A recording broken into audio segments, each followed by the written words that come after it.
Our next talk is by Odette. Odette is the head of growth at OnRamp, a company that builds technical apprenticeship for companies.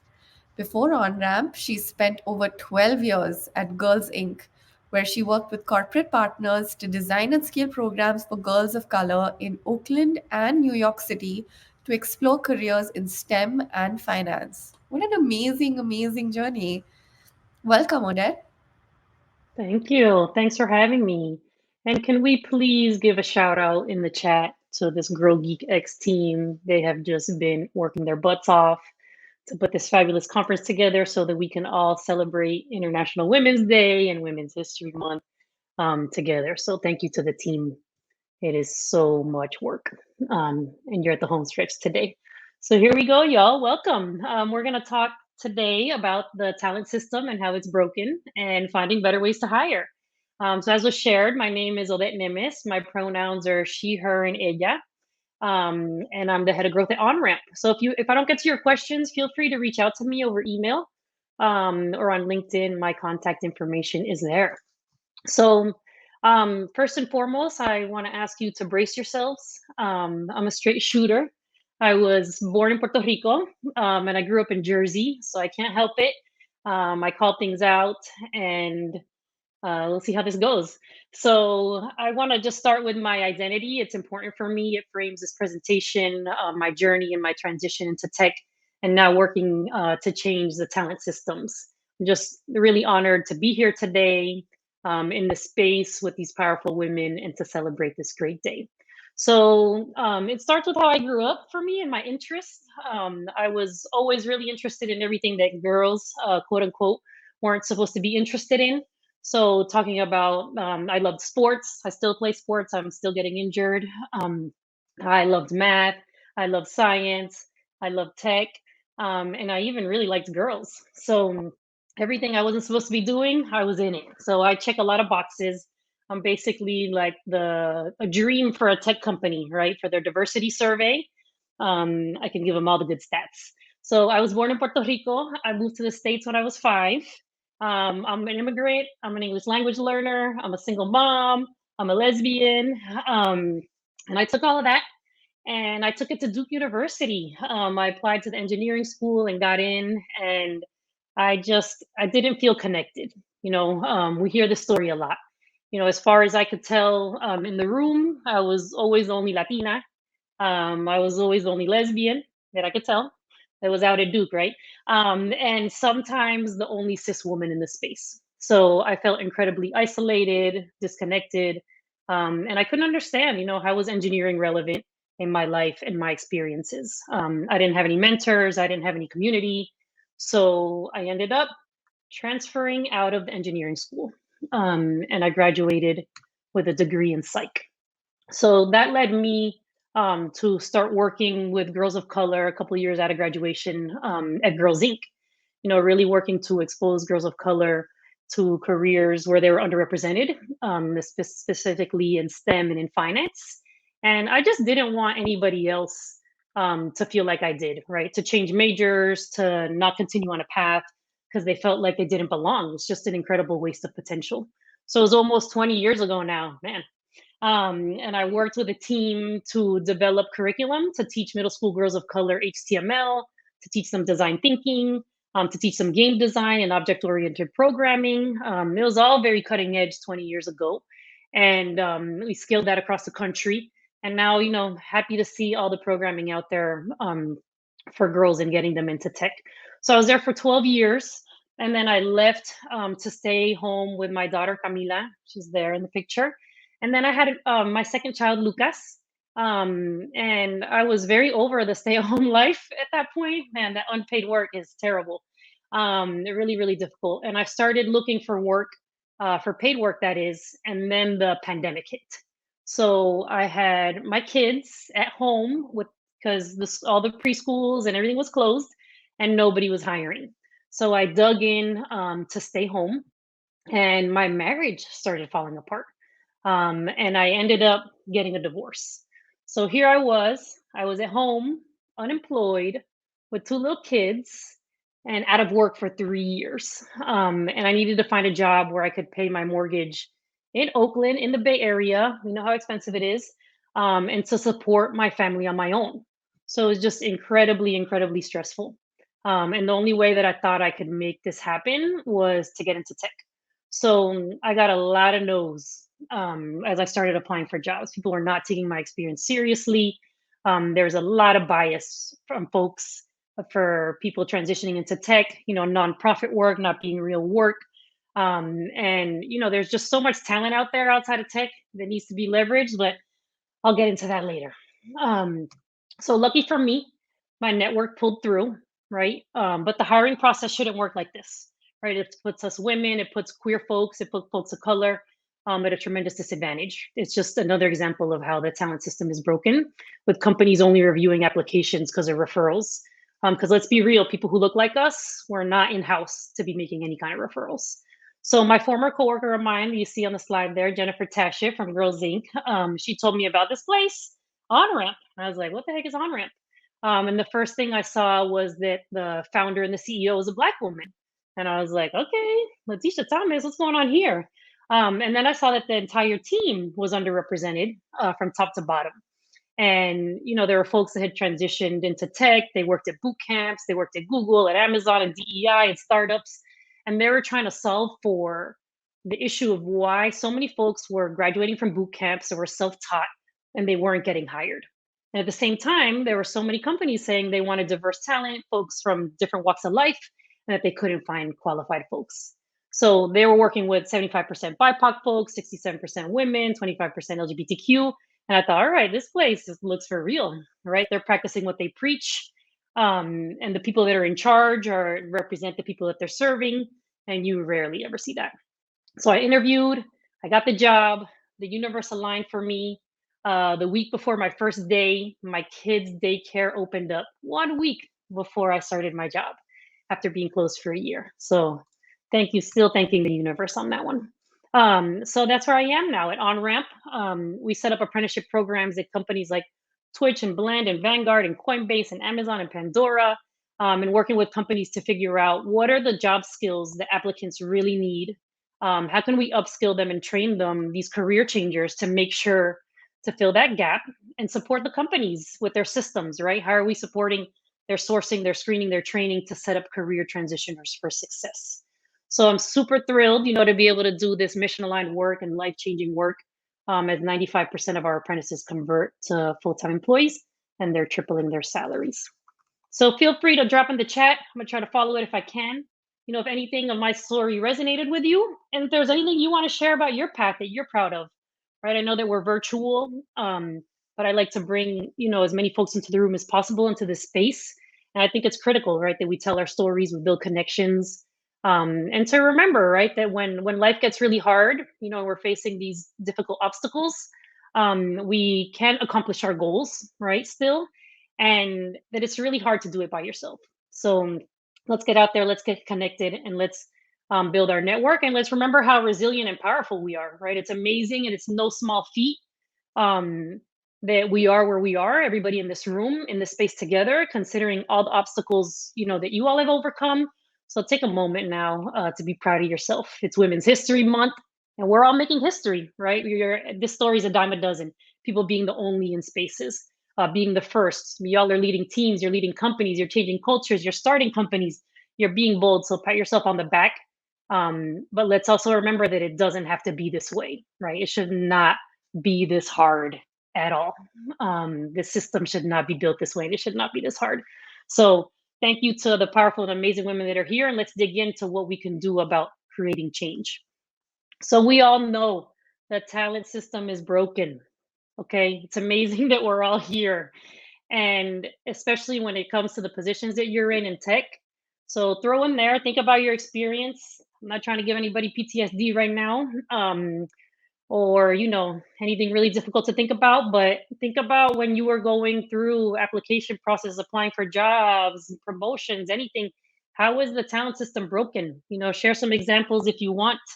And if you don't want to go that route, going back down memory lane, what would you like to see changed in the talent system? So let's dive in and get all level set here on how the talent system is broken. First, I want to say that we don't have a talent pipeline problem, right? We have a systemic oppression problem. All right. There's not a talent pipeline problem. I'm sorry. A minor example of this at OnRamp, we have 60,000 people on our platform trying to get into tech. Just a tiny, tiny example, right? There's not a pipeline problem, people. There are systems in place, that are keeping us out of these roles, and we need to change it. So first and foremost, when we're talking about sourcing and screening, yes, recruiting for only university. I see it there in the chat. I see you, Angie. Then we're hiring folks, degrees being required. We can't do this, okay? We can't keep going to the top colleges and looking for the CS majors. The stats are out there. 83% of Latino folks and 76% of Black folks do not have college degrees. Okay, do not have college degrees. So if you're recruiting at universities, you're going to eliminate automatically 80% of Black and brown folks, approximately. All right, not a good tool for you. The next piece is referrals, right? I got my job from a referral. I imagine most of the people in this space got a job because of referral, right? 85% of jobs are hired by referral. 85% are hired by referral. But get this stat. This is the killer.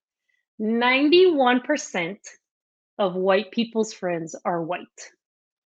Okay, sit with that for 1 second, please. The 91% of white people's friends are white. Okay, so if we're talking about 85% of jobs are filled by referral, 91% of white people's friends are white.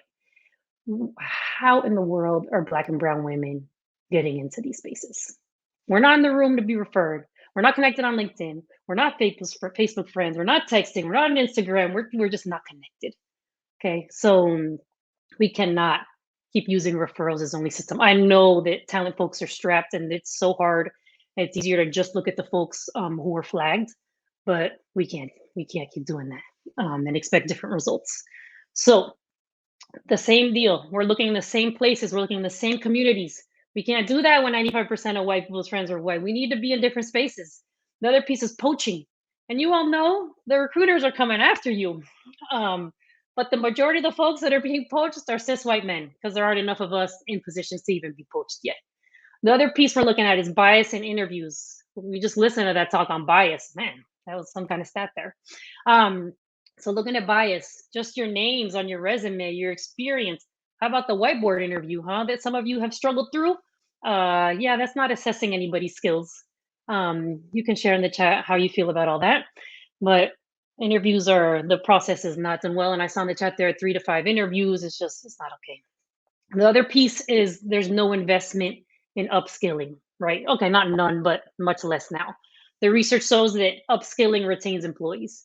We're looking at 98% of tech workers consider strong training and upskilling an important feature of prospective employers.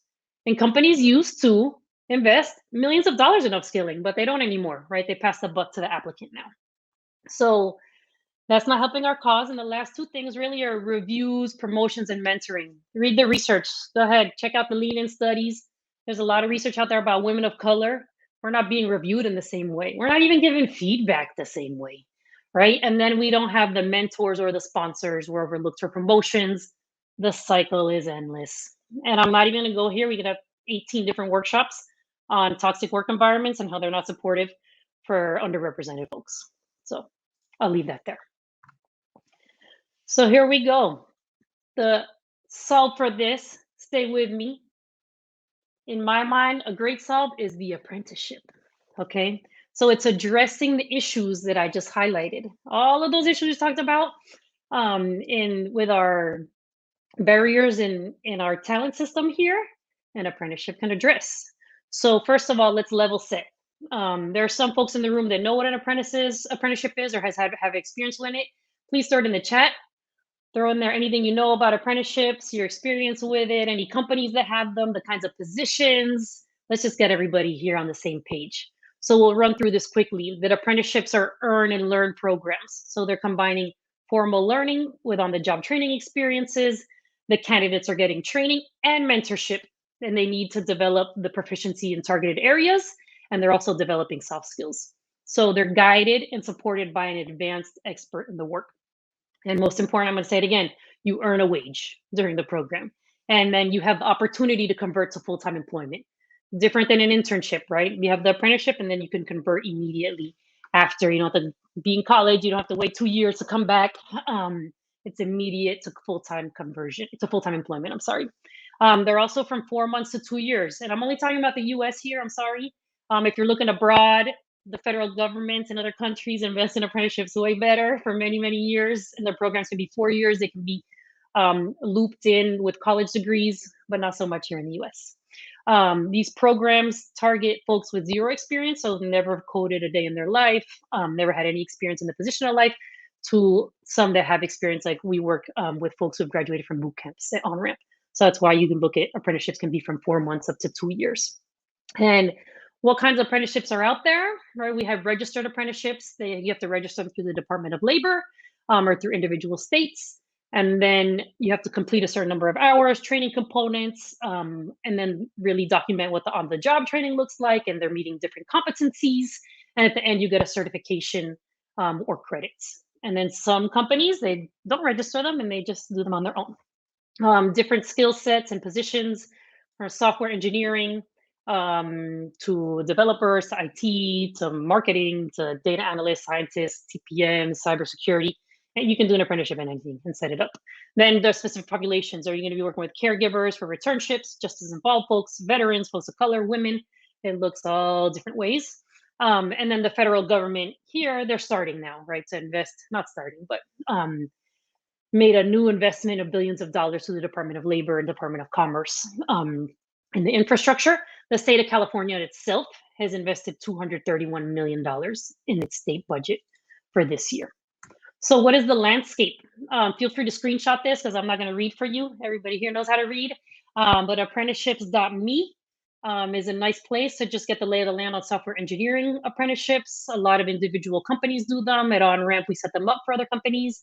Then there are various positions. You can look at the Department of Labor website to find them. Aon and Accenture are great leaders in this space.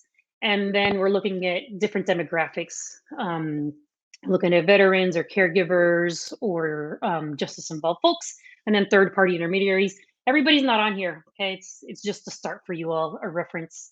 There's so much work out there that you can dig into. So, what are the benefits?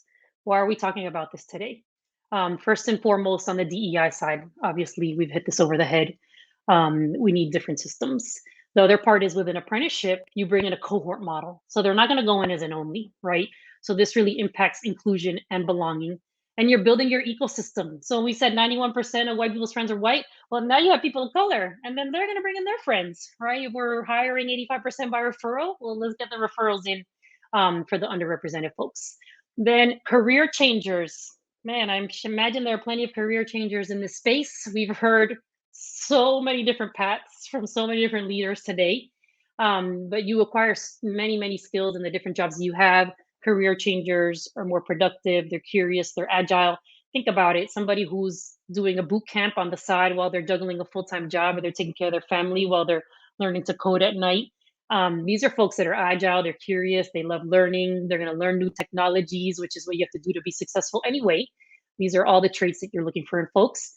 What our partners say is that on-ramp apprentices are promoting faster than university grads. And we really think that's because of the soft skills that these career changes are bringing.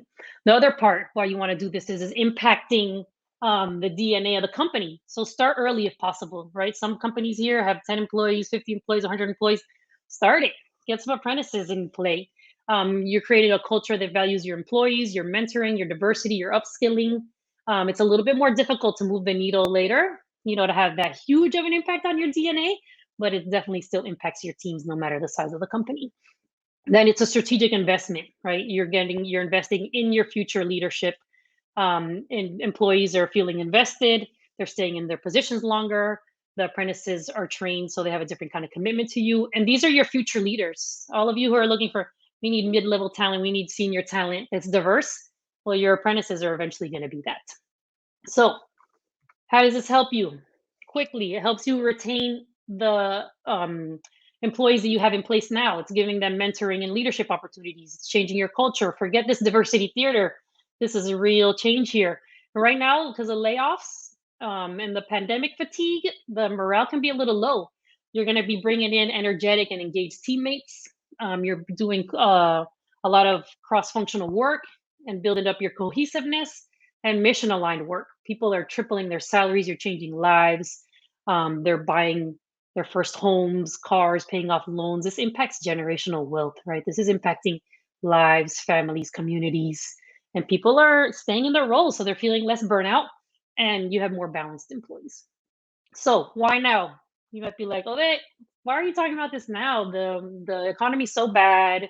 Folks are getting laid off. I think that there's not a better time than now to be putting this in place, right? You're going to commit to hiring in an equitable way. Right now is a time when talent teams are not overwhelmed with filling headcount. Get your systems in place now, right? Get these intentional systems, these equitable systems in place now. Build the infrastructure and then scale it. You know that the economy is going to turn. You know these companies are going to start hiring again. So once they're ready, you have all your systems in place, then you scale and you can bring in even more apprentices and change your culture. So there's also a lot of partners out there that can support lean teams at this point. We know a lot of DEI is getting cut right now. How are we going to find diverse folks? Let's do this through apprenticeship and digging into values for sure. And people are looking for jobs now, right? They're looking for signals. Well, companies are really committed to DEI. This is a great way to send that signal. And you're bringing in folks at a lower wage, right? Because they're entry level, but you're also retaining them longer, and there's lower churn. So of course, that's good for business, and you can get federal and state funds to support your work. So what now? How do you make this happen? Hopefully, you're thinking that, right? Oh, this sounds great, on it. Um, think about, well, how are other ways that you've made change happen in your company? What were the keys, right? It's similar to setting up an apprenticeship program. So you need to enlist others. You need to be that evangelist. You don't need your entire company. You just need one major champion, right? And then you need somebody to be able to sign off. Maybe that's you. Folks in this room for sure can sign off on things. And you need your advocates around you. And then you need to think about your mission and your needs. So what are the goals of your company? What's going on with your head count? What are your needs, right? Do you want entry level folks? Do you want higher skilled folks? Are you looking for future leadership? What's the mission alignment with the population that you would want to target in your apprenticeship? Or are you just looking for top diverse entry level talent? We'll take it. Then you need direct supervisors and mentors, right? Because the apprentices need to be supervised and mentored by the right people. You need those champions that are really going to do a great job with your pilot. Of course, you need your headcount to convert folks at the end. And then your pilot has to be successful. You need great conversion rates. And then people are going to be like, oh, what's with those apprentices? I want them on my team too. And the budget, of course, can come out of Eng and L&D and HR and DEI.